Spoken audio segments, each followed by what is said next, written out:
Hey, what's up guys? Selamat datang ke Rembayung, restoran pertama Khairul Amin. Jemput masuk. Okay, so dekat Rembayung ni kita amalkan konsep yang lebih ke arah menu-menu kampung lah. Tema pun kita cuba buat sekampung yang boleh. So dekat sini kalau customer datang, dia orang boleh pilih kuih apa yang dia orang minat. So bila customer order dekat table, staff kita akan bawa makanan and semuanya dimasak panas-panas, fresh-fresh. Tengok kat atas, bila ada kipas besar kan.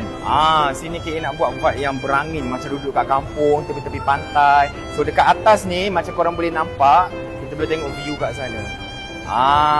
So ini antara selection menu yang kita ada dekat Rembayung. Kita ada 6 jenis main course. So yang ramai order, cuci udang, ada gulai utara, ada masak lemak. Yang best seller juga sama ada sotong ataupun udang tumis, ada masak kicap, ada sambal belada merah dan sambal belada hijau. Okay, jadi kalau ada orang nak tambah ala carte, nak maybe sayur lemak putih, ini best selling. Kerabu daging salai, menu-menu Kelantan pun ada. Pak asal KA. Okay, tu kat sini pun kita memang tekankan dessert. Banyak dessert interesting. Kita ada tapai, ada pengat, ada buah campur, cendol, and our drinks kita infusekan sikit macam kopi santan dengan kelapa bunga telang. Thank you KA for showing me around. No problem. So jangan lupa singgah Rembayung. Kami semua tak sabar nak tengok kehadiran anda. Bye bye. Bye bye.